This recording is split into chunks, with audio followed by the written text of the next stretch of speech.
Esports, esports, esports. Just what is esports?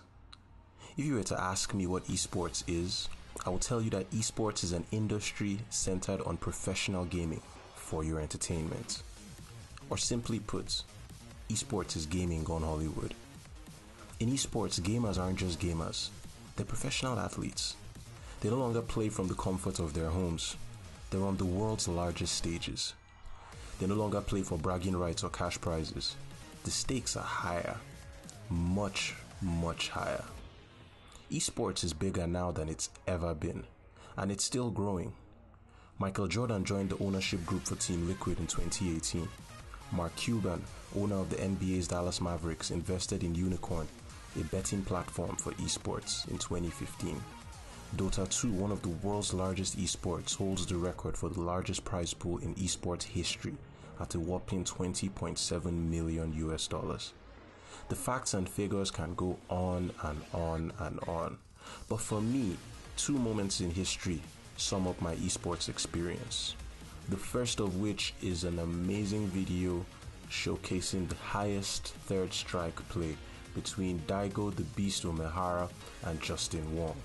A little moment called Evo Moment number 37. Enjoy.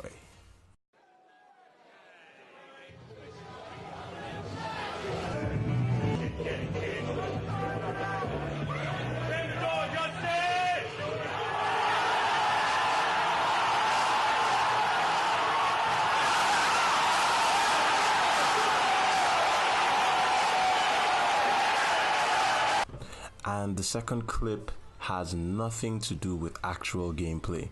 It was just one of the coolest things I've seen in my life. And this was in Worlds 2017 at the opening ceremony at the Dragon's Nest in China. I mean, like, you can hear the excitement in my voice, but when you watch this video, it'll make all the sense in the world. Enjoy. Again, you're welcome. When the world is calling out your name, I'm begging you to hide.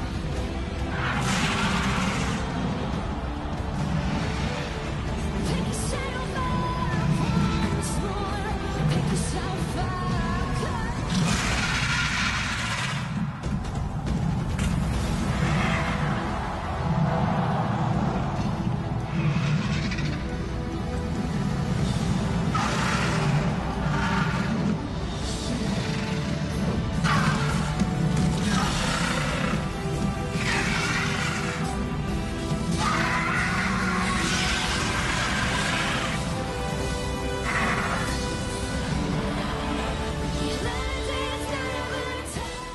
Despite how massive and big esports is, the beautiful thing behind it is that it's just as personal as it is a worldwide phenomenon.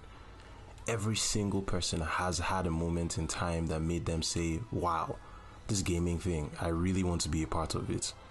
As is the case with every episode of the Nigerian Nerd, we're going to take a look at this from the Nigerian perspective, using a small gaming organization located in the beautiful city of Abuja. Today, we're going to have a look at Nigeria's fledgling esports scene.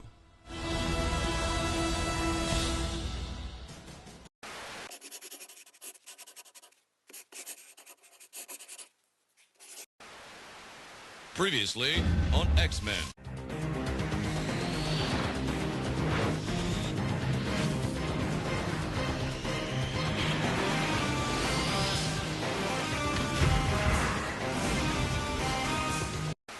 Sometime in 2014 or so, about 5 years ago, I got a message from a stranger on Facebook. He asked me a couple of questions about gaming and gamers in Abuja. I had done a couple of small events at the time, and I gladly shared what little knowledge I had with him. About a year later, Dude invited me for an event at Elamin School in Maitama.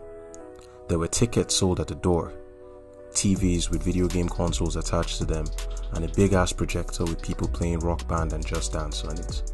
It was cool, it was nice, it was fresh, it was small, but it also had potential. In the years that have passed, this organization has grown into something ubiquitous with gaming events in Abuja. It's not uncommon to see Adiza Gaming as partners with social events or even doing their own parties or small events on the side. They're doing something good, something that's different, it's admirable. They have no real competition apart from themselves, and they're growing. That's my personal take on Adiza Gaming. But how do they view themselves? How would they describe themselves?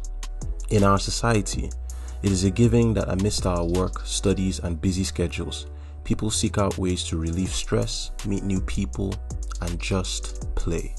Adiza Gaming Limited is a company dedicated to bringing the best of the ever-expanding world of esports, digital entertainment, and the gaming culture to Nigeria and ultimately Africa. That's a noble mission, right? I mean, definitely. But then Adiza Gaming suffers from the same challenge other gaming ventures have experienced before it.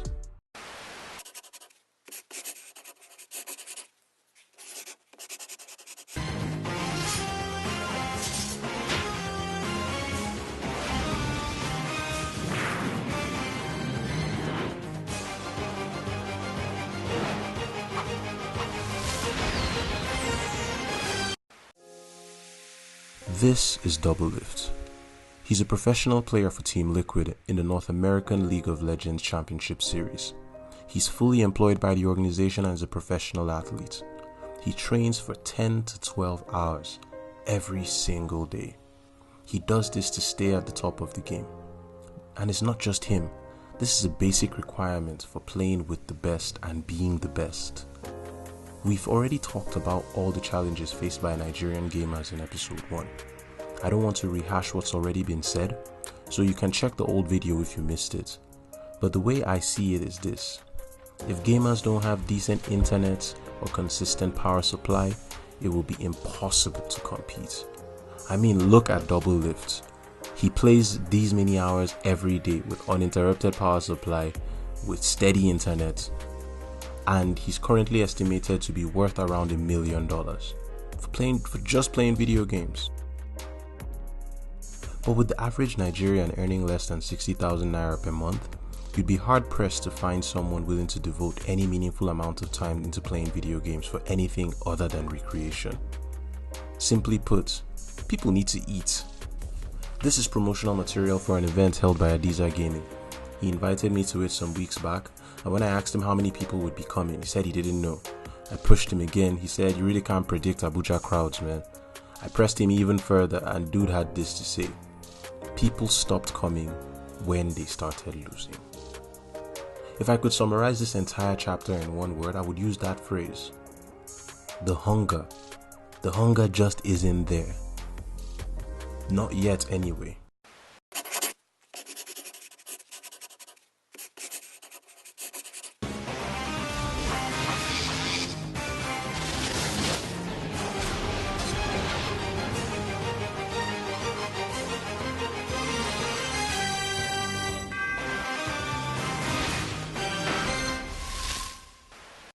Nigerians are truly amazing. We're the most amazing people in the world. From the day you are born in this country, every single factor is stacked up against you. But still, we find ways to thrive and find ways to keep doing amazing things. Adiza Gaming is one such example.